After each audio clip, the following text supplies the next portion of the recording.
Salut à tous, c'est Titiero et aujourd'hui on se retrouve pour cette journée du revanche du Prix d'Amérique pour vous donner notre cheval du jour et notre outsider du jour. C'est parti.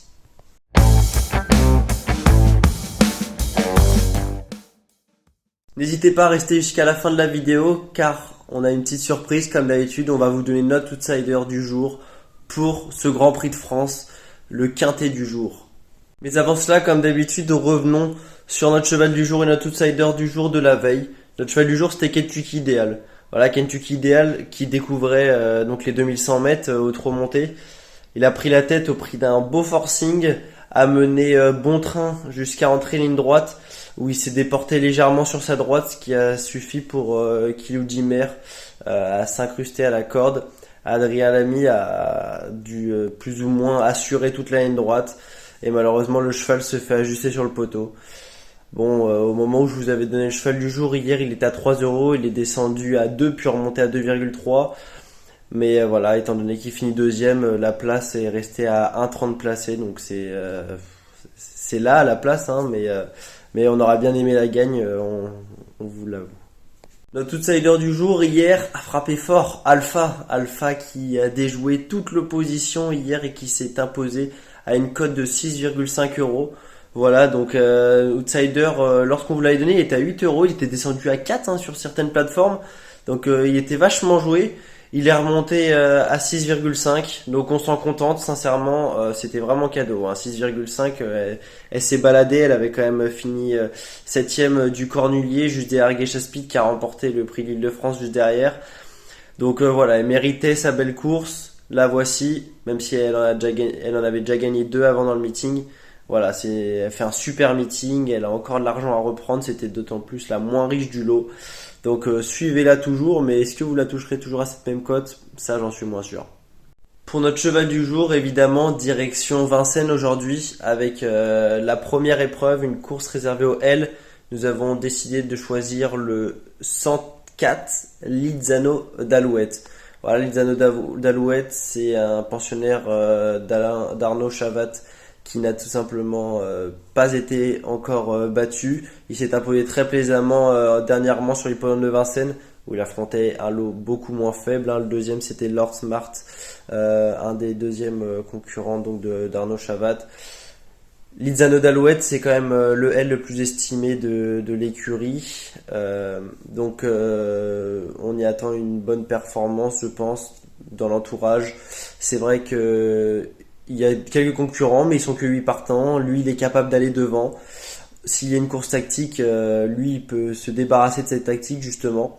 Donc voilà, on espère une bonne prestation. À l'heure où je vous parle, il est à 3,4 euros. On espère que la cote va se maintenir. Pour notre outsider du jour, direction la 8ème épreuve du programme, nous avons choisi le 814 Jikita Melrick. Donc attention, là à l'heure où je vous parle, la cote est à 4,7. Sincèrement, je la comprends pas. Évidemment, c'est une jument de classe qui a totalement le droit de s'imposer, sinon on vous la proposerait pas.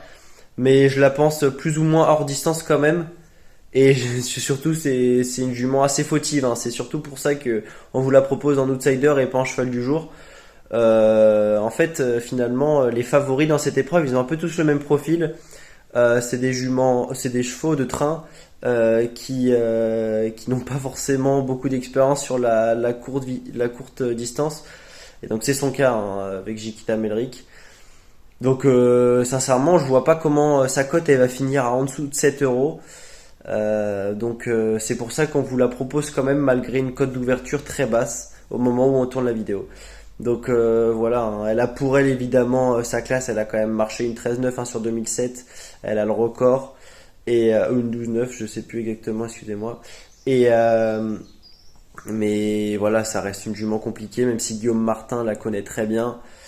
À prendre avec des pincettes dans le cas où elle est à 4 euros, mais par contre si elle est à 7-8, c'est beaucoup plus intéressant. Et pour notre outsider, dans le Grand Prix de France aujourd'hui, évidemment, on a enlevé les favoris dans notre sélection pour choisir qu'un seul outsider. Les favoris pour nous c'est quand même Idaho Tillard, Vivid Waisas, Ampiamé DSM, Go On Boy, éventuellement Hooker Berry. Voilà, donc si on se détache de 5 chevaux, notre outsider du jour, ça va être Hokkaido GL, hein, notre outsider du Grand Prix de France. Voilà, le cheval a été magnifique, hein, il vient de finir deuxième dans le Grand Prix d'Amérique.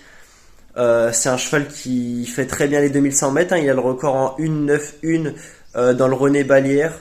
Là où il a établi son record, il a le meilleur record de la course. C'est vrai qu'avant coup, difficile d'aller contre, évidemment la piste va pas être aussi roulante pour faire un tel chrono.